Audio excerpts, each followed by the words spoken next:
What's going on, people? Welcome back to Chelsea Fan TV. Welcome back to another live stream. Coming off the back of a very good result in the Champions League for Arsenal, unfortunately speaking. Home to Real Madrid, 3-0 win. As you can see, I'm joined by Lewis. Big up to everyone coming in as well. Big up Lewis for the redirect as well. So big up everyone coming in. See, you've got Rain, Jordan, Stephen in here already. So yeah, I mean, let's start briefly with the Arsenal result. I didn't watch the game. I was at the gym. I know you were doing a watch along, Lewis. How was the game? How bad was it? I've had some failed hate watches in my time, but this is the hat trick, man. Bro, at 2-0, I switched the whole background. I have 2 Real Madrid shirts. I've spent the last 20 minutes just spitting on this at random points. I'm disgusted. And I say that in spite of everything, they could probably still come back. But Arsenal were... First off, I didn't think there was a lot to separate both teams. And even like getting into the second half, it was kind of the same energy. But Rice scores 2 incredible free kicks. Like the first one is good. Like it's got the curve of a 10-10. And then he gets another one 5 minutes later and off the left side and he decides I'm just going to bins it. I don't know when this fucker unlocked free kicks like this, but it had Real Madrid shell-shocked. Lewis Skelly then comes in, like nutmegs Camavinga and like 2 other players, and then Marino has a reverse shot that beats Courtois. And here we are, 3-0. That whole Madrid attack was never really on anything. The Arsenal attack, they just built off the free kicks because the momentum just massively shifted in their favour. And all you had to do was really see things out from them. It's like, it's jarring, but it also don't really mean anything to me in terms of the whole competition. I see a lot of Chelsea fans now run the whole, they're going to win the UCL while we're doing up, trust the process. My guys, we've been here before. There's a long way to go in this competition. We are also dealing with the most inevitable institution in history called Real Madrid. I'm not writing off a comeback there. Aston Villa, PSG, why should I not write them off potentially beating Arsenal? And if they get to the final, it's kind of where I want them to lose. Yeah, they've got one. They'll have one at Inter or probably. I think Bayern got a goal, didn't they? They got a goal back. But they'll have one of Inter, I think, or Barca potentially in that final if they get there. Yeah, I think Inter won 2-1. Oh, it was 2-1 in the end. Jeez. Yeah, they won 2-1. I was not paying attention. Yeah, no, they got a late goal in it. Frattesi, 88 minutes. I only saw Lautaro's goal. Insane Trivella. Yeah, I think they're going to do that at San Siro. But yeah, so that'll be Inter versus Barca probably, and then the winner of that faces Arsenal. And I'd back both of them to beat Arsenal. But yeah, that's a good result for them. I saw the first Rice free kick. Like, yeah, the curve on that to get that round the wall and like still inside the post is nuts. Watch the second one. When did he unlock this, bro? When was this? I don't think he's ever scored a free kick or even taken a threatening one before this point. I know he's taken a few, like, as in cross ones, you know, where like he delivers them in like corners, but like out wide. But I've never seen him hit one like a direct one like that. Nuts. Legacy defining games, and like I've never really been a fan of Rice like that. I think he's a good 6 and like that's about it, but this is one of the sort of games where people are going to talk about and specifically talk about him when his career is said and done. So you gotta give credit where it's due. Like they were by far the better team. That's a statement performance. I don't think it's going to lead to anything, so I'm relatively chill. I spent the whole 20 minutes after the 3-0 just laughing through the game out of pure but I don't think they're going to win the UCL, so I'm really not that worried overall about this whole situation. Just bun Madrid for that. No, 100%. And I think on Madrid, you kind of see... I know you said you're not worried, and I'm not to an extent, but I think you see the difference of when we faced them to now. Of like, they had Modric, not necessarily in his prime, but a couple years younger, 2-3 years younger. They had Benzema, who's levels clear of any of the attackers they've got at the moment. They had Cruz still in there. They had... Who else did they have at the time when we played him? I'm trying to remember. Obviously, they had Courtois, but they had like Camavinga was better playing left back. Not sure. I don't remember if Rudiger was there. No, Rudiger obviously wasn't there. No, Rudiger was. Was it when we beat them or when we last played them? Oh no, actually no. Yeah, when we last played him, he was there. But yeah, like you look at that and just the inevitability of some of those players, like you mentioned, Modric, Benzema. I'm trying to think who else they had. Obviously, they had Vinny, but like he seems to have died, just died. And yeah, I don't know if there's that same inevitability with like Mbappe up front, which is nuts to say, but I think that it shows you how amazing Benzema was, like just how insane of a player he was. But yeah, I hope they do it. Like I genuinely like Arsenal cannot win this Champions League under no circumstances, and if they get the double over, if they get the double over Real Madrid though, that'll be a dark day on Twitter if they do the double. It would be, but it sets up for an even better like head loss when they do get knocked out. So it's like, yeah, I'm not far. Like my ideal scenario has always been Arsenal make the UCL final and lose. Give me ultimate 10-10 head loss. I remember Baku. Baku was sensational. We were both there outside Mageticans, cracking up, just scrolling through the timeline. Yeah, that was nuts. And yeah, I hear you, but it's still that anything can happen mentality in a final of like, but what if it happened though? That's why that's why for me, see, I'm just trying not to think that far. I hear it though, like anything can happen in a final, but I'm high risk. I'm a bit high risk. I get you. But yeah, in terms of Chelsea, then moving on to the UCL, which we want to be in. Actually, there is one other positive. I know you mentioned it briefly at the end of your stream, and it has come out now as well, and it's been confirmed by Ben Jacobs, among others. We've got the UCL spot. Fifth is now guaranteed for England to get the UCL spot, which I think is good for us, considering our run-in coming up and what I think is going to happen for the rest of the season. But it means we've got a little bit of a buffer, I think, from now to the end of the season. And I think it might help alleviate some of the worries, I think, potentially in the Chelsea fan base going forward. Same, but like, I feel like a lot of us have already just moved, like top five's already been in place anyway. And honestly, with the way the fan base moves, I don't think it's going to alleviate a lot of pressure. Like, this fan base is in its most depressing arc I think I've ever seen from it.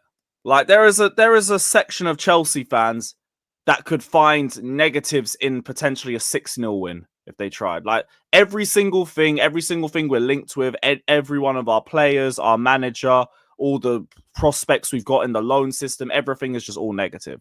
And it's just like, I don't think it would change anything until we just get it done. We're now at a point where we just have to go and get top 5 just to like build a bit more optimism back into the fan base. Because I think it's like the sky's falling for everybody and all that is already felt. So we're not there yet. No, I hear you. I think I agree with you on the depressive thing. I just find it weird because like we're 4th. Yes, we're in bad form. I understand that. But there wasn't this same level of depressiveness under Potter or Poch, I feel like, with what you said, of like we would find the negatives even in a 6-0 win. Like, and that was worse. That was way worse. We were 12th with Potter. I think we were 12th. We were 12th for Poch at points. We were bottom half of the table for most of the season. So yeah, I'm struggling to work out why that is. Like, why it's different now compared to last season, if it is indeed different. Honestly, the football's boring. That's what it is. I kept saying last season when people talking about giving Poch time after like entertaining victories and everything, it's not about control. It's about just having end-to-end games, not being sure whether you're going to win or not, and seeing players give it their all because they're running around and showing effort and everything. The football that we play, because it's more possession-based and it's like, because we don't have the certain profiles, we always get caught with like compact low blocks and everything. It will come across a lot more boring. And honestly, a lot of times when I have detailed discussions about people about the Enzo Maresca situation, most of their problems just come down to, I'm bored. I'm bored. We used to play Poch's style of football first half of the season. No, teams were actually coming out to play us because they didn't respect Maresca. But people didn't clock on to that. They just thought Poch muscle memory because somebody said that. I just want to be entertained. And it's like, whatever, but don't lie. Tell me you're bored, but don't tell me that we're worse than we're last season because you're lying. You're just lying, or you're being disingenuous, or I'm really questioning your ball knowledge. Just say you're bored. No, I agree. I think that is what it comes down to a lot of the time. Because yeah, it's just it is boring. Like when we were watching the Brentford game the other day, that was dull. That was so boring. But yeah, Copenhagen. Oh, Copenhagen was a struggle. Oh, that was a struggle. Don't worry, we've got more Conference League football to enjoy this week. But yeah, I agree. I think it does come down to just being boring, and it just not. I don't know. Outside of the boring thing, though, like even though it's boring, we're still fourth. Like we're still in with a chance to get in Champions League. Like we're technically speaking, I know obviously our fixtures maybe say otherwise. We're in the driver's seat. It's in our hands. Like this isn't like a situation like last season where we had to rely on like 4 other teams for us to get even Europa League. We're in the driver's seat. Like if we just win the games we need to, or not even win the games we need to, just win the games that the other teams win, if that makes sense. So like if Newcastle get a win, we get a win. Cool, but that means we stay above them. If City get a win, we get a win. That means we stay above them. And I think, yeah, so I agree with them on the board. There's a lot of eyes on the game in hand, though. We got that. There is that one. Oh, is there a game in who's game in? Oh, Newcastle have a game in hand. I think against Palace. Is it Palace? I'll have a look. That'll be interesting. Depending on where that is, that could be a tough game potentially. Yeah, Palace at home next Wednesday. They should win that at home, but it's a question mark because like Newcastle are good, but they're not great. I feel like a lot of people also overhype them a little bit. They've got a solid midfield. Isak's good, Gordon's good, but like the rest of their squad, it's not amazing, and they don't have a lot of depth either. I agree. I tell you what, we got lucky with in that sense. It's good that they're not playing Palace this weekend because if they were, Palace we're going to be without Gehi, Nketiah, and who else did they lose? Or was it just the 2 red cards I think they got? Gehi and Nketiah. I think Lacroix's injured. Oh, he's injured as well. Yeah, so it's a good thing that we're not. One of their key players injured. Oh, yeah, no, actually, I think he went off in the last game as well against Brighton. So yeah, it's lucky. Here's the thing, you know who they do have? That's gone to Man City, bruv. Oh, never mind. They're catching life, you know. Leicester City, and then they have this, and then they have Leicester City after the Haaland injury, and now they got this. They still couldn't beat United, to be honest. Like they're mid as well. This is the thing. Like I feel like everybody's scared about our rivals, but we're negating the fact that they're all mid too. Yeah, I think it's just a bunch of mid teams trying to battle out for now 2 spots because I think third to first is sealed pretty much. I know obviously I think we're only 4 points behind Forest, but I just don't see us catching them personally. So yeah, it's literally 4 or 5 teams fighting for 2 spots pretty much. I think Forest have the best running out of everybody, to be honest, but that is low-key a blessing because I want them to wrap top 4 by the last game. Yeah, I hope they rotate. But yeah, getting into the news, and people can see the title. We spoke about this a little bit in the group chat the other day, I think earlier today or yesterday when this news came out. 2 bits of news. First being the news that came out, I don't know who reported it. I know that it was Mikel made some quotes, and there was reports from United channels. I think Samuel Luckhurst reported it, among others, about Osimhen and Napoli wanting to sell him for a reduced fee. I think the fee that was reported was £55 million. And their preference is to sell him outside of Italy, because I know Juventus were linked. And then the other one, which we're going to touch on as well, is the news that I've got here that was released yesterday by Get French Football News, that Luis Campos is unlikely to sign a new contract as a sporting advisor, I think he's known as, at PSG. Now, for me, and I know you feel the same, these have to be the 2 biggest layups that Clearlake are ever going to have at this football club. In terms of sporting director, advisor, technical director, chief football officer, whatever title you want to give him, and the best available striker in football currently, who also happens to be a Chelsea fan. What? Campos is a Chelsea fan? No, not Campos. I'm talking about Osimhen. Yeah, the director and the striker. I was gonna say, if he is as well, like, this is going to be even more annoying when we don't do it. But like, this is it, and this is what's gonna annoy me more than anything. You guys have such an easy opportunity to get the fans back on side. 1 statement signing, get rid of the 2 bum sporting directors, and bring in a proven one. Done.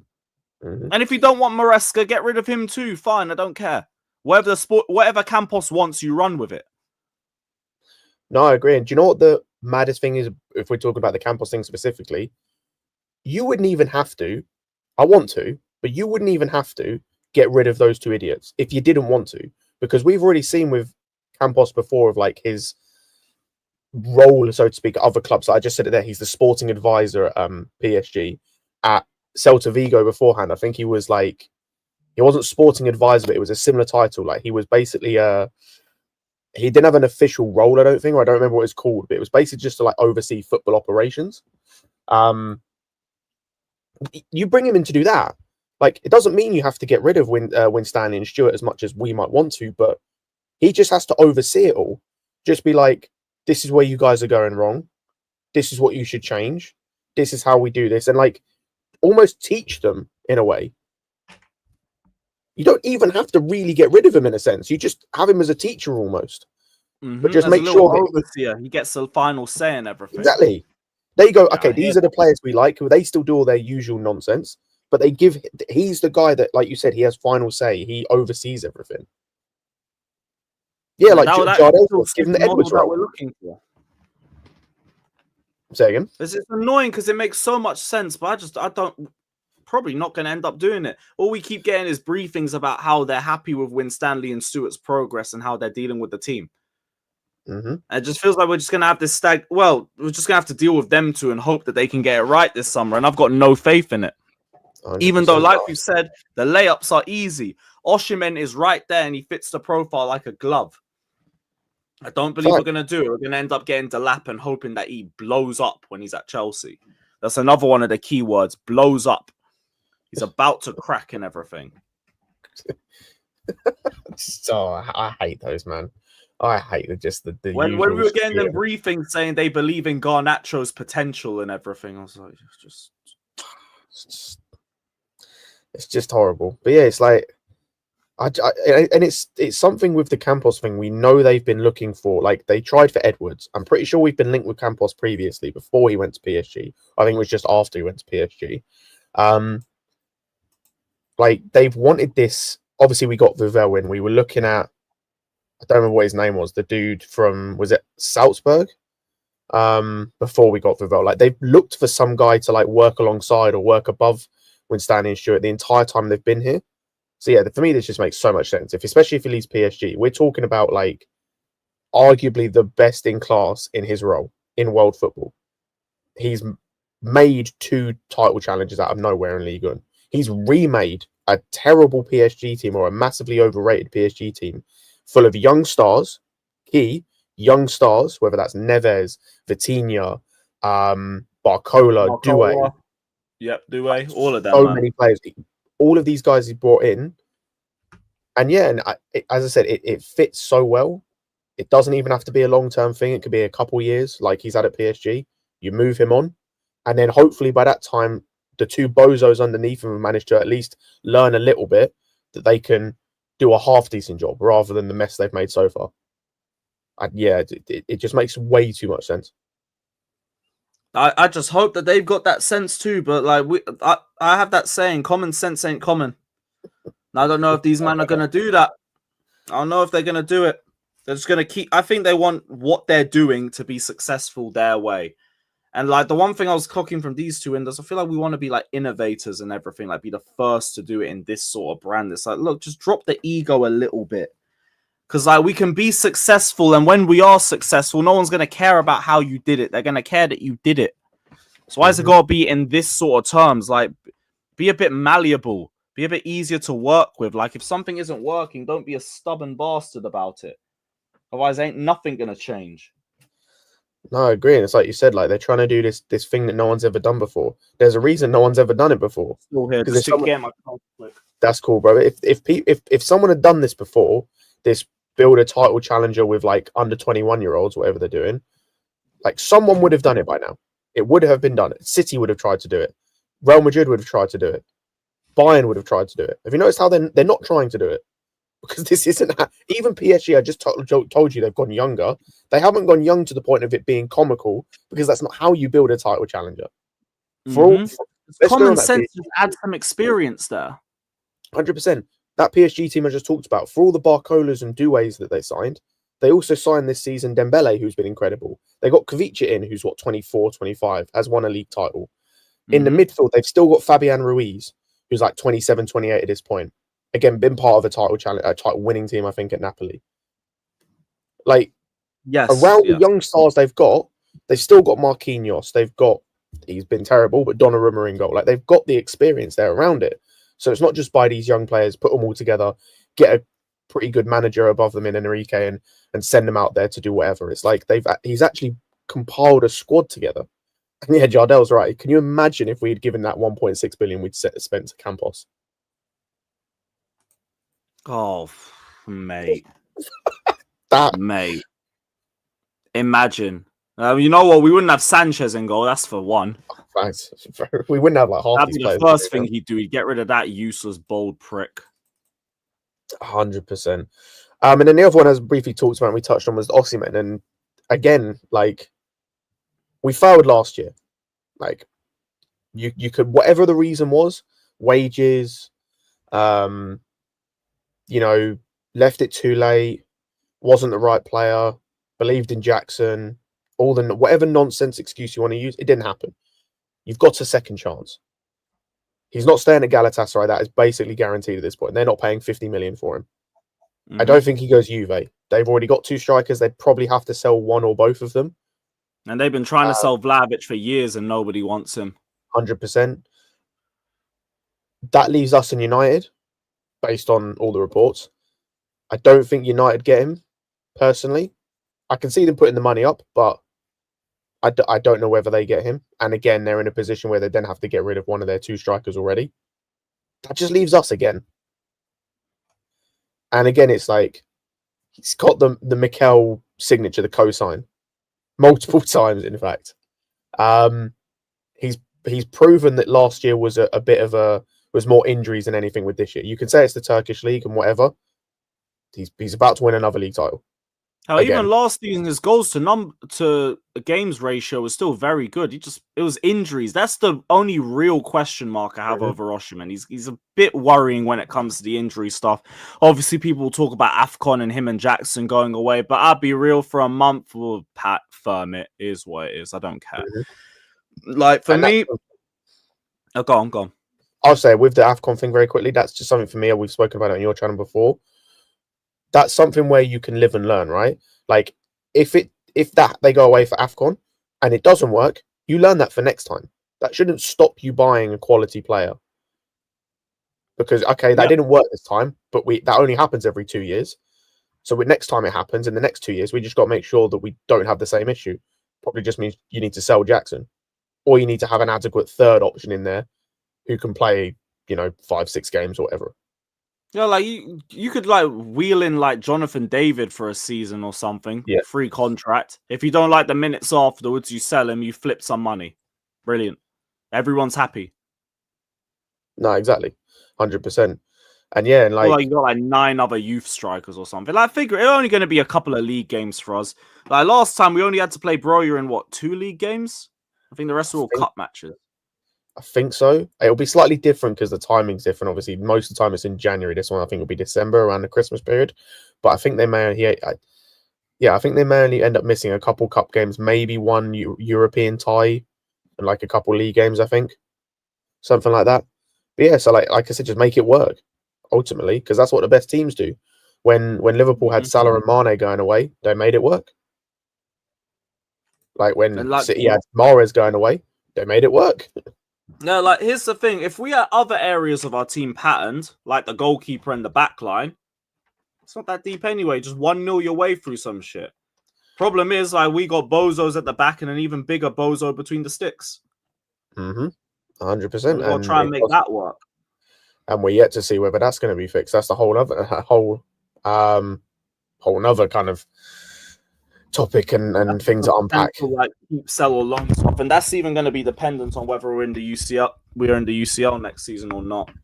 100%, and that's another thing. You talk about the difference between last season and this season. Obviously, this is very much dependent on us getting UCL. Say we get UCL, you can't make the wages thing anymore. because everyone's wages increase. All of a sudden, instead of having one dude on 250, a couple dudes on 200, and everyone else under 200, you're going to have a couple guys on 200, a few guys over 200. Like all of a sudden, Reece's wages and like Fofana's wages don't look so nuts. So all of a sudden, if Osimhen's out there, apparently, I saw the report, apparently he's asking for like 300k. I'll be real, if we get Champions League, that's not even that bad. For him to come in, be the number one guy in the team, like the undisputed number one guy, like he should get 300k a week. See, here's the thing. I don't care about the wage structure anymore. But even then, I'm thinking like 300 might be a bit too steep. And like his base wages after tax in it. Let me not even bother getting into that because I've seen it like 200 to 220. I don't know. I don't know. Like I would like us to do it. I don't know if they're going to go double above their wage structure for that. I'm not too keen on it. Well, I'm not too sure. If they want to do it, run it. I've got no issues. Only Palmer and Caicedo should be moaning. Enzo Cucurella maybe if it's 300. Bar that, I don't give a damn. I don't care. I'm trying to see here what wages he's on, but it's only giving me his wage. Oh, here we go. I don't know if he signed a new contract. Based on what I'm seeing on Capology, he's on around just over 200,000 a week base wages at Napoli. 200k a week, just over. I think that's the one that's after tax. I'm not sure. But if that's the case, like even if you want to go 250, even if you want to go, let's say 275, I still think that's fine. That's only what 25k a week more than Reece. And like I said, this is for the guy that's going to be the main piece of your team. He's going to be the figurehead. He's going to be the key piece in your team. He is the one that effectively our Haaland. When the chips are down, when the going gets tough, he is the one that like puts the whole team on his back, theoretically speaking, and drags us through it. So like that's the difference maker. I hear it. Like I'm not against it. I didn't expect his wages to be that high. I thought it was only like mid 200s or something. That's what I think. I saw a report that it was one of the United ones that reported it of him wanting like 300k plus, which, like I said, depends what it is. If we're talking like 350 plus, then yeah, then maybe a conversation needs to be had. But if we're talking 300 max, and that's with like bonuses included and stuff, I'm fine with him getting that.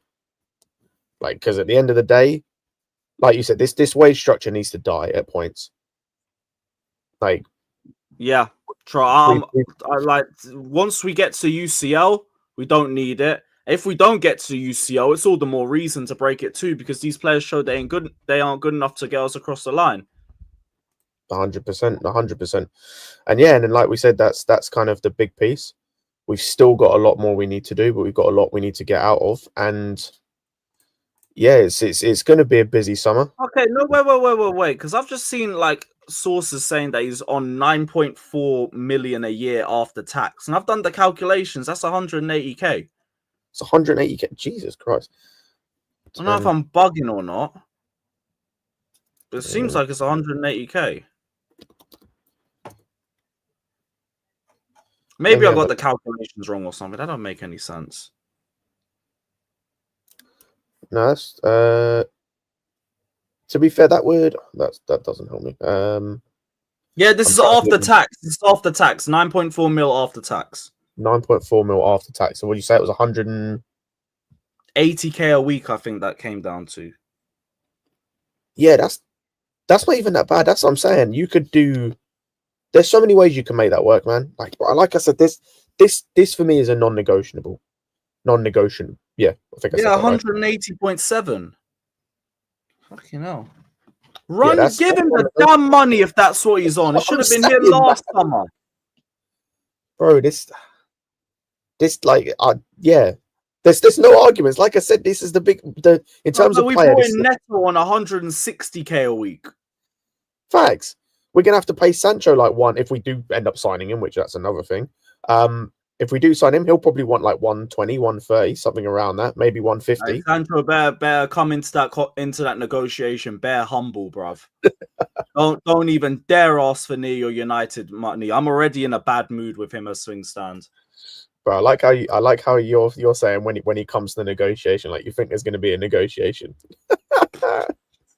Yo, it's looking bleaker by the week, isn't it? I don't know at this point. 5 million is. I think the only saving grace he's got at the moment, and this is at the moment because we don't know when Madueke's full health, at least he's still a starter. That's the only saving grace he's got right now, is he's technically speaking a starter in our team. Yeah, that's just making it look worse and everything. No, it's bad, but bro, I'm trying to give him like silver linings. Prime, you didn't see Twitter, bro? Yeah, check Twitter, my G. This man don't use social media. Yeah, actually, Prime, run up. We're having an Osimhen conversation. Yeah, it just spawns as soon as we're talking about it. I rate it. But I'll start talking about Lookman as well. It will start getting really excited. But yeah, on the topic of strikers, then obviously we're still inevitably being linked with Delap, and you mentioned him earlier. Where do you stand with the whole striker thing? Because I know we've talked about it on your channel quite a bit, but yeah, just where are you standing with like the summer, who we bring in, when we bring them in, and just kind of all of that really. Yo, whatever striker, I want him in for the Club World Cup. Like we have an entire like 10-day window, I think. Mm-hmm. And with all this talk about how we're preparing for the summer window, and with the fact that they've already fumbled the 4-window plan, these men need to be ruthless and fast as soon as the window opens. Osimhen should be in if we're interested in him. He should be in by the Club World Cup. I want him registered. You bring in Petrovic, Santos, big up Jetmir, Esteval can't get in. Sar and Asugo, you get them all in for the Club World Cup. Suddenly our depth is a lot better. We can rotate even more, and we should have players fit and ready for the start of next season too. So get it all done within that 10 day cameo. I don't even mind if I have a boring summer and no transfer dopamine to work with. It is what it is. If we've patterned everything, we're good. I can go into next season happy. Because like honestly, our work in terms of like signing players shouldn't be that deep. You go and get a striker. You maybe go and get another left winger. The midfield, Santos, Asugo. I don't want another midfielder for 5 years. Esteval comes in as depth. You have Mamadou Sarr. Maybe go get another centre-back with him. Petrovic and Jorgensen compete. And then it's like, what do you need after that? Maybe left-back depth? It's very straightforward this summer if we just use our brain cells. And it's I don't even know if we have enough between the 3 sporting directors to even work with. No, I agree. And big up Prime for joining. I agree. And like you said, regardless of what happens, like my personal feelings about certain players aside, say we do sign Delap and Bino Gittins, who we'll touch on in a moment as well. Because there was a report about him, I think, requesting a transfer. Regardless of the business we do, it needs to be done before the Club World Cup, or it needs to be ready to do as soon as possible. Like, even if, for example, you're not going to get Bino Gittins in for the Club World Cup, just as an example, you need to sign him as soon as, like, the secondary... This is going to sound so weird. As soon as the second part of the summer window opens.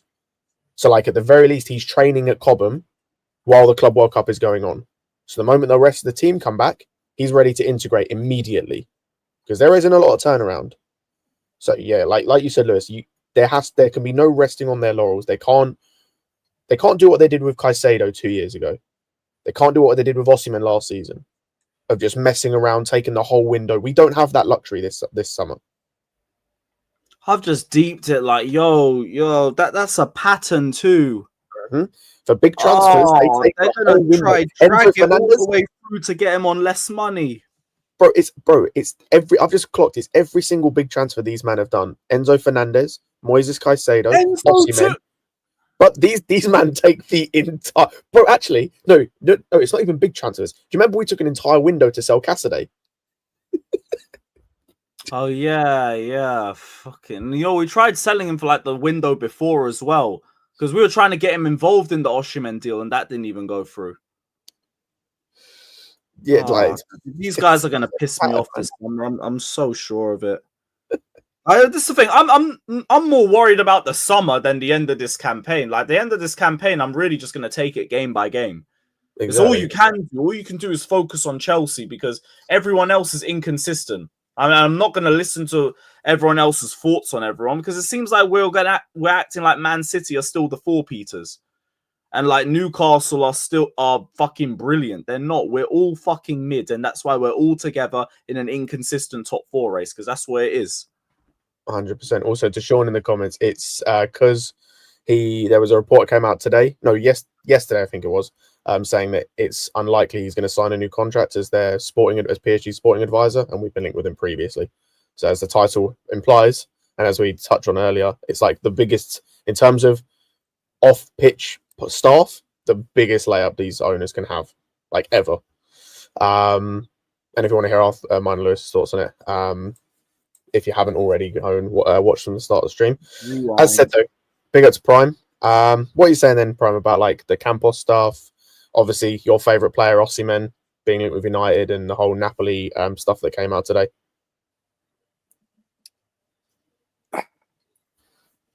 We're not getting Campos. I'd love it if we did, but I have this, like, I'm just thinking about it now. We'll bring Campos in and then he'll end up leaving in a few months. Like Vivell did. Yeah. Oh no, they wouldn't do that. They wouldn't do that to Campos, would they? Campos after frustration Campos like Vivell or some shit. Is what I'm saying. Campos would leave, not that they'd sack him. No, that's what I mean. No, but like they wouldn't do that because what they did with Vivell was just ignored him every time and basically just defaulted to win Stanley and Stewart. That's why he left. That's what I'm saying. They wouldn't do that to Campos, would they? They couldn't do that to him. I mean, I would also think that they couldn't go, a whole summer of not signing a striker that wanted to join. Bro, Osimhen's been twerking for Chelsea like a bad bee for like 2 years now. Twerking, bro. But whatever. We're gonna go find the lap. Yay.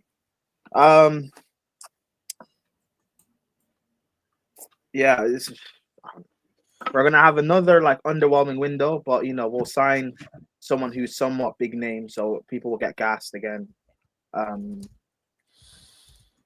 Then Maresca will get sacked, and everyone will be happy because he's gone. And we'll bring on like a Thomas Frank or whatever. And then a few months later, I'm gonna have to hear people do revisionist history and say Thomas Frank is shit. He's not better than Maresca. Why did we get rid of Maresca? And then these guys will just stay. But I don't know. Right, the fact that like I know some of that was said in jest, but like it's also plausible. It's so bad. This is a very delicate period for Clearlake and these sporting directors. All you have to do is just make some fucking correct decisions for once. Because we are very close to having a team that can contend for the league title. Very close. Stop fucking penny pinching and like just look at the options that are clear and obvious to you. Bit of fucking ruthlessness wouldn't kill these lot. The only time they've been ruthless was when it came to Tuchel. That was the worst time for it. 100%. Like you're not wrong, and it's just, I just don't know. I don't know at what point the penny's going to drop for them, if ever, because like they can't continue doing this. Surely, like, again, I'm going to come back and use that phrase again. Common sense tells you they can't keep doing this, because at some point, like, it either has to work, which it will never work, or they have to change it. Surely. The only way it will change is when they get rid of these sporting directors. We might be here a while then. We might be here a while because like they it looks like they can do no wrong. Bro, I just watched. That's why the owners are culpable, and they all are.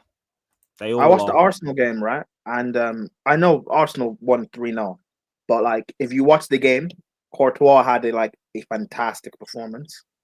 That was a guy that we had that we scouted, Michael Emenalo. Courtois is a generational goalkeeper, bro. Guy's a freak. We had him. And since then, we've not been able to sign a quality goalkeeper long term. Mendy was great for like a year. Our best goalkeeper is Petrovic, and he's at Strasbourg. And I don't feel confident that we'll end up keeping him. They'll do something stupid to sell him, because that is very much realistic. Sanchez, I hope he's gone, but I genuinely don't know whether they'll get rid of him or he'll end up being backup. And I don't want Sanchez in this squad at all. It's like the same thing I said about with Gallagher. If this guy's in our squad, they'll find a way to worm their way back into the lineup. And I'm not comfortable with that at all. Don't have a center-back partnership. Our best center-back is injury-prone. Don't have a defensive midfielder. And we just about have a striker in Jackson. I keep saying this, the spine is very, very bad. We don't have a spine. Palmer, as great as he is, we shouldn't be relying on him. The fucking spine's got scoliosis, bruv. Who said that? I think it was Kaneki, or I heard him say it on Sarcasm City. It had me rolling, bro. We don't have scoliosis. Scoliosis would mean that the spine was once working. We don't have a spine. Somewhere like Cucurella left back, one of the vertebrae goes to the left, Palmer on the right. You're saying Chelsea got a hunchback? Is that what you're saying? Basically. Either way, it ain't good. It ain't healthy. Palmer, right, as great as the guy is, we shouldn't be relying on him at all. We shouldn't be. Eden Hazard, when we signed him, as talented as he won a league title with Lille. He wasn't used as our main man until 14-15 when he won the league. He was allowed. Now, to be fair, 13-14, he already broke to that point, but it's by the by. No, but we weren't expecting him to be the guy. Because that's when he broke into it. He wasn't given the keys until 14-15. I also think the starting point, like you mentioned, Prime was different. This was a Palmer team, as much as you could tell there was some talent there. He was coming off the back of a few appearances for City, and that was it. Hazard was coming off being a young player of the season, winning a league title. I think he'd either had 1 or 2 years in Lille at that point when he'd left. So you already saw that he'd had a bit of time there. He'd won a league title, and we'd already seen that there was a certain level he was at prior to joining. With Palmer, as good as he's been, we didn't have that same. But that's my point, though, Scott. As much as Hazard had accomplished things, he still wasn't brought into he was supposed to be the guy eventually, but he wasn't supposed to be the guy from day one. He was allowed to grow into it. He came in, and we had Juan Mata, who just had, I think, his a 50-something GA season. Yeah, that was the 12-13 season. Was the 12-13 year where you got that insane GA season? And that's my point. We had proper players, bro. We don't have that. So Palmer has to be the guy. And when he drops off, you expect a young player to drop off. Who do we have that's going to step up? The experienced guy in Nkunku, what does he do? Experienced guy Sanchez, what does he do? To be fair, Tossin's actually good, but again, he shouldn't be good enough to be a starter at Chelsea.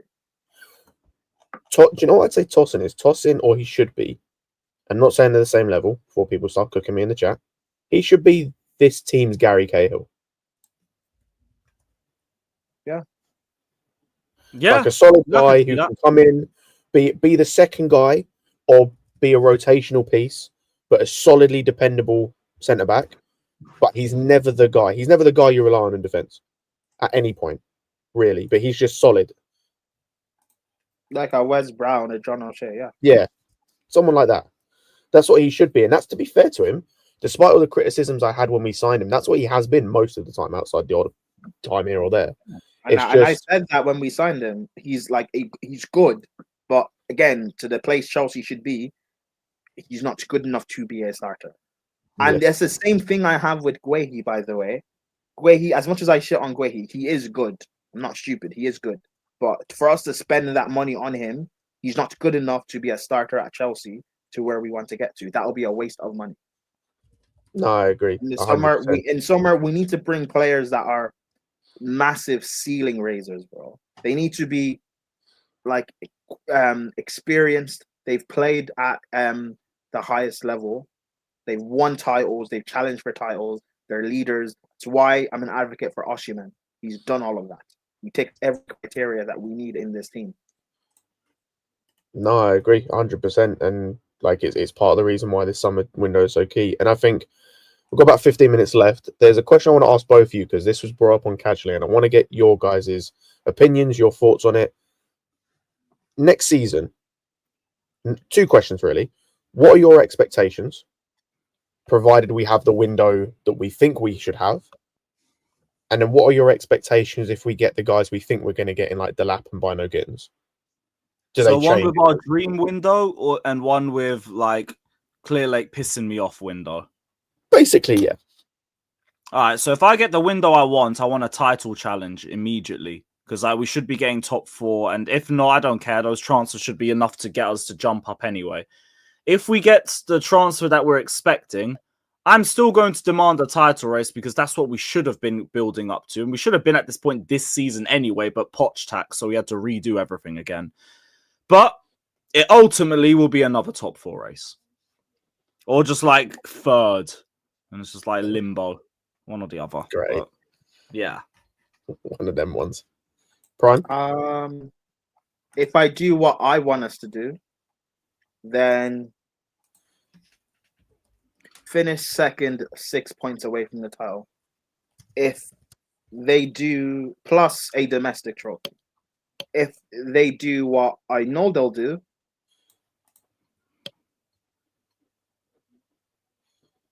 we're going to finish like 7th or 6th. Wow, you think we're going to get worse? Okay, bro, I really see a world where Maresca gets sacked, bro. I think going into next season, like with the World Cup, no break, no real impacting transfers. I think it's going to be hell next year, bro. I don't disagree. I think that's that's why I want like the Osimhen's, the whatever left winger we get of quality, of real quality. That centre back the same. Like the only reason I want Gehi is because like he's the best of what we've been linked with. But like you said, Prime, if that's what we are trying to get to push us to challenging, I don't know if he's that guy. Really, we've only really seen that level of football at the Euros, the last one. And see, I agree. I don't know if that's enough, and I think like I laid out a team. I think on one of the previous Casually streams of like, say we sign Husin, obviously we get Petrovic back, Santos comes back in, we get the loan players we're expecting, but we sign Husin, let's say Bino Gittins, let's say Delap. We've got a Sugo coming in. Is that enough to bridge the gap to make us a title challenge? It just depends on if the lap hits the ground running like they would be hoping he does. Because that's what most of those signings are. It's just like we think they're about to blow and about to reach their potential. And now we sign them. I don't think next year should be the expectation to challenge anyway. I'll be real. I think it should be what we're doing. But I hear what you're saying in terms of like the level of the squad. I think it's okay if it takes another year because again, you have to look at this season. Because I think what people are doing, they're comparing it to Arsenal. But what Arsenal did was isn't necessarily normal. Arsenal went from challenging for top 4 and they bottled it to automatically jumping to title challenges. That's not normal. And they haven't won anything in doing that, bro. That's not how you build properly. I think with Chelsea, considering how, yes, we were great for the first half, but how up and down we've been. Next year, if we don't add real quality to that, if we don't add a proven reliable goal scorer, we don't add at least one quality centre back and maybe 2. If we don't add a proper defensive midfielder in this team,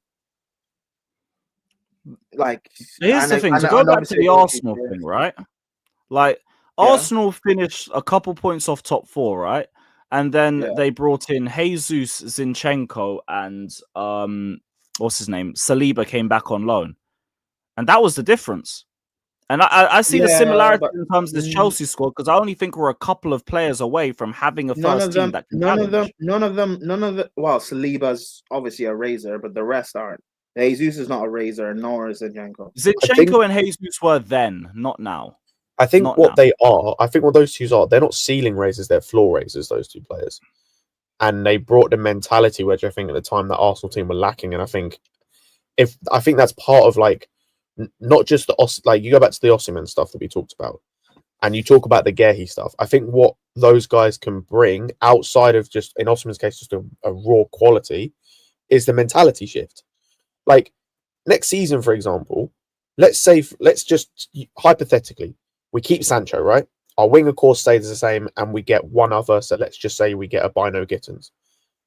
If Sancho and Neto and Madueke and even Bino Gittins are on stupidness next season, Osimhen's not accepting that. He will tell you, like, he will turn around and tell you if you're being stupid and if you're not giving him the ball where he wants it, and you're like, and he's being irritated by you. Jackson's not doing that, and if he is, it's like, it's not with the same gravitas. And it's same with Gehi. If Sanchez is still in goal, God forbid, and he's doing bozo shit, like Gehi's going to get on your back. Like he's going to like give you shit, and because it's coming from him, who's been a leader, been a captain, has more experience than Fofana, Colwill, and these guys, it just carries more weight with what he says. Or it could also flip the other way, where, because Osimhen coming with a big price tag, proven goal scorer, and when you have Madueke, Neto, Sancho, if they're not creating for him, all of a sudden you're going to start seeing stats of, oh, he's only had 6 touches in this game. He's only had 2 shots on goal in the last 5. Oh, he missed this sitter. And people are going to blame Osimhen for why we don't create chances and score goals. With Guehi, with the price that he'll come in and the expectation, if we're still not defending properly and conceding goals, people are going to blame him. People are going to blame like these guys instead of looking at the actual structure as a whole. So that's why for me, I'm like, I know it's going to be another like building block season, because they're not going to sign the right guys for us to make a jump, an adequate jump. They're not going, and also like no preseason with the Club World Cup that we're supposed to apparently take seriously. Like next year could actually be a mess, and if fan pressure buckles, like, which I don't know, we'll see how consistent this fan base is.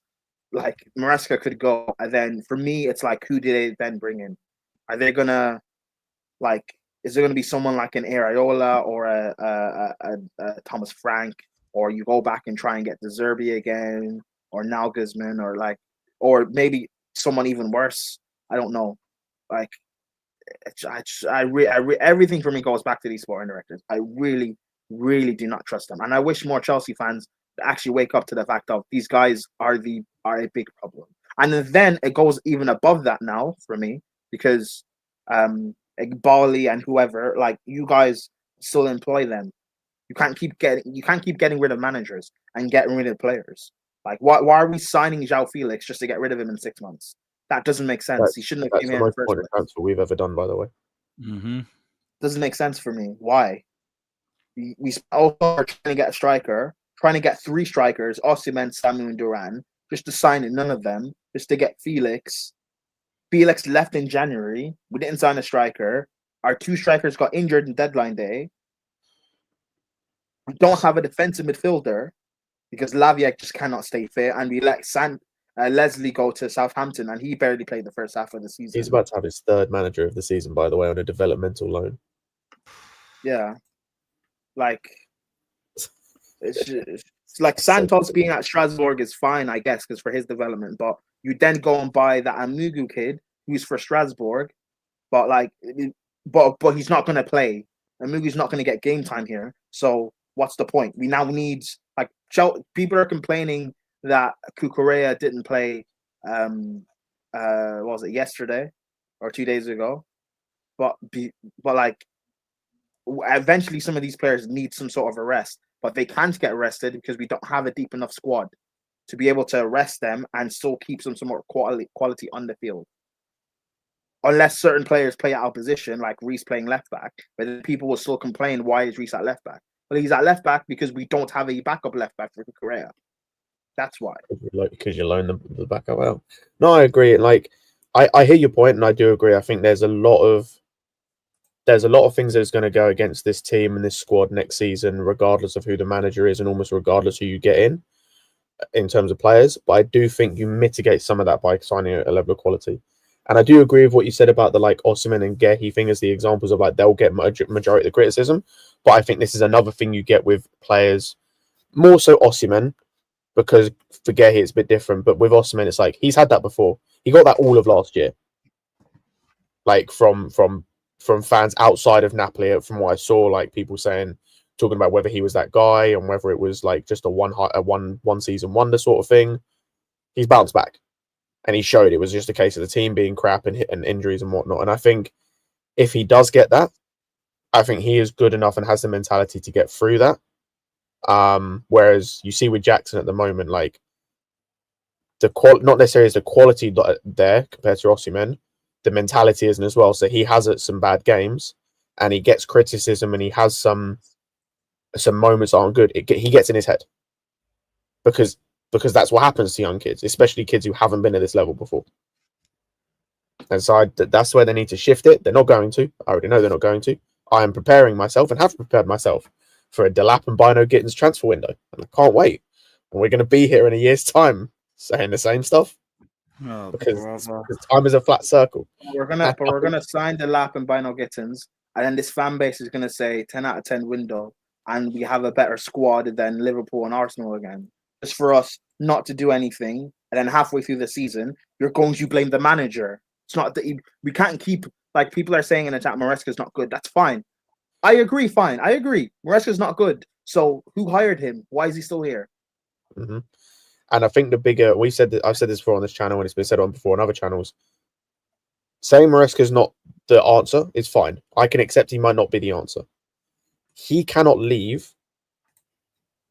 He either cannot leave before or cannot leave without the other two leaving. Like if they all leave at the same time, I'm fine with that. Or if he leaves after they leave, I'm fine with that. Because ultimately, like we've said, he might not be good enough, right? He might not have the ability to get us over the line in terms of challenging. He might be just a top 4 level manager, and that's all he's ever going to be at this moment. 100%. But if he leaves, like you mentioned earlier, Prime, when we rock up next season with Thomas Frank as manager, and we're back at step 1 again, and we're having to go to it, bro. It's like when you relapse after going to like what's it called, rehab. Cool, you got to start at step 1 again because you relapsed again. So cool, you're back to square one. Let's go through everything again, and then you get to the same point you did last season, and now you relapse again. Cool, we're back to square one. Until you make the change that's going to cause significant change, which is the two bozos. Like I said, either the two bozos have to leave, or you sign someone above them like an Edwards or a Campos, like we spoke about earlier, who can oversee their stupidness. You're going to get the same thing. Do you know what's so funny? And it's so annoying. After the whole Potter thing, all right, Lewis, don't freak out. Just let me land. Man's going to mention Potter. Okay, no, but just actually listen to what I'm trying to say. Going for a profile like Poch makes sense. An experienced manager that has developed a young side to challenge for titles. That makes sense. But going for Potter, because Poch is going to make you go angry. But going for Poch himself, I hear it. He's just shit. That's fine. Yeah, I don't know, but I didn't want you to get angry, so relax. Going for Poch doesn't make sense though himself because he's way past the hill. However, the profile makes sense. It's like saying now I want to go for a world-class manager, but you go for Jose. Jose currently is washed, but the profile still makes sense. But what they've done now is they've went against that completely, and they've said young squad, young manager, like inexperienced squad, inexperienced manager. And that to me doesn't make sense because there's no leaders anywhere. I'd rather go for an experienced guy that's done this before, but don't go for someone like Poch who's washed. Go for, like, that's why I was like looking forward to getting an Amarim. I wanted Amarim. Even the Zerbi, who wasn't my first choice, he was still on my list. Those guys make sense because they've had, even though they're still young managers, they've been doing this a while. They have experience of doing this. Amarim's won like 2 titles in 3 years. He has experience in doing it. But for you to just not go for them, not go for Nagelsmann, and you have Maresca here, which is why, again, I don't blame him. When we went through this rough patch and people were saying he did the same thing last year. Of course he did that last year. This is his second year of management. What do you expect? Well, honestly, what do you expect with him? The same way I say, what do you expect with Jackson? What do you expect with Colwell? What do you expect with these young guys when they have no one to guide them? Which is why I keep going above now. Like I can't keep screaming, oh, Maresca, I'm angry. Sanchez, I'm angry. Jackson, I'm angry. I can't keep screaming this. Who assembled these guys together? Mm-hmm. No, I agree, like 100%. That's why the energy had to change this season. This is now the 3rd full season under Clearlake. Yeah, I said when we sacked Poch that the next guy now has to work, or else I'm going to you. I can't keep blaming managers. Stupid to blame managers because you'll blame. Yeah, we all did. It's just Maresca. that then you get all the idiots saying, "Oh, keep the same energy." No, we told you our energy was going to be start of the campaign. You should have spoken then. And the thing is like, even with the Maresca stuff, it's like we spoke about earlier, Lewis. Like with the other managers, they caused themselves to be put in the light where they took the majority of the blame. Like I still maintain with Potter, you could have kept him to the end of the season, and you didn't give him the best scenario to work with the bloated squad. Ultimately, like he was losing to Southampton, man, and doing stupidness and not playing Aubameyang for whatever reason, and not doing There's too many bad decisions to take him away from the blame. He became part of the problem. I hate doing the whole what is like body language stuff, but it's just demeanor. It's never good. So you could say, okay, I said he had the prey eyes and everything. But you could argue that with Poch, it was he caused the injury. Like I don't care what people say, he's at 50% responsible for the injuries we suffered last season. He had us in the bottom half of the table for most of the season. His tactics went out the window when one player got hurt. Like there's so many things he was doing that caused him to get the majority of the blame. Rightly so, I think. But he caused the microscope to be put on him. For all of his faults, and I think there are some, Maresca has done enough this season for me where, like, even with what he's done, like we were second at one point. We've been top 4 most of the season. And yet we're still talking about our deficiencies. That tells me that's no longer a manager issue at that point. Because he, outside of some stupidness, it is boring football at times, the Sanchez stuff, the stupid centre-back switching around he did in that busy period over Christmas. Outside of that, and a couple of other small things here and there, there's not too much else he could have done extra to get this squad any better, really. And I think that's where we now highlight the sporting directors and the owners, because there is nowhere else to hide. There is nothing else that can be done from a player and a manager point of view in terms of what we have. It's fucking frustrating, man. It is. And despite everything, like I said, we're still 4th. Got the Conference League coming up. Just quickly before we wrap up, how are you guys feeling about the Conference League? Are we at home? No, we're away. Sorry, away. It's probably going to be a bit more of a tougher tie just with the atmosphere that they're going to have to deal with. Plus, Warsaw, they're going to want to get to the final in Poland, so they're going to play with a bit more intensity than what we might expect, but we should still have enough to beat them. I just think it might be a tougher game than we might give credit for. So I think we played better than we did against Copenhagen? Yeah, we should handle that a bit better. To answer Assad Lawrence's question, the only reason why the Sassy is seen as a right back is because of the last manager. Partly. That is a thing he did, but also at the same time, he was never going to play centre back. And I don't think at the time we really had anyone else to play right back because I think Reece was injured. Yeah, no, I don't think there was. But Warsaw, I think we'll win 1-0 or something, or 2-1. It'll be a close game because he's going to rotate the squad and then all the shit guys will play. But regardless, we'll still win. As long as they Gonna get be performance, Nkunku off. Be prepared, guys, and Nkunku off top. but if he scores, cool. He's still shit. But I just expect a performance. That's all I wanted against Copenhagen. Obviously, I want a result as well. But like, make it a convincing performance. You can win 1-0 and like they not lay a glove on us, kind of like we did against Tottenham. That's fine. Like, that's absolutely fine. I think it'll be like Copenhagen, where like there won't be real quality, but like we'll still control the game. Which again, I don't mind. Like for me, I've said it. I don't care how it's done. Just deliver the Conference League. Don't care how it looks, bro. It doesn't have to be brilliant football. Just win it, bro. Because I just don't want players to get injured in that competition. Bar that, just win in whatever way you can. Let's just get this over and done with.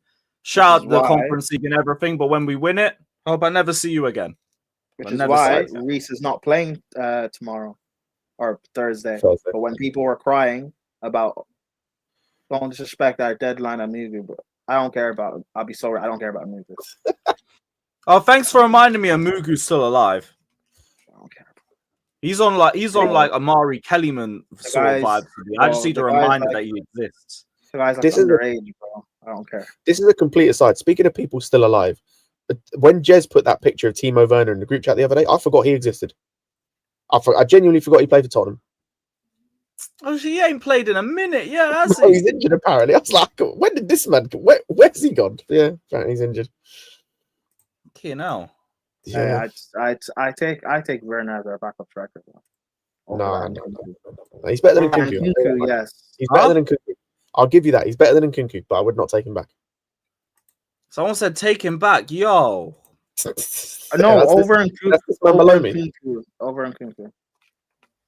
Over Nkunku, yeah, but like, if you got a gun to my head and those two are the options, but I beg you, pull the trigger. Pull the trigger. I don't care. I've seen everything already. Like, who gives a damn? We need decoy runs in this team, guys. So that's what we need. We need chaos. All right, cool. Just get anybody out the Matthew Harding end that's had a couple lines. They can do it. I was about to say the same thing. And they'll do it on half the wage. Lewis, this is Chelsea Fan TV. Don't let me say something.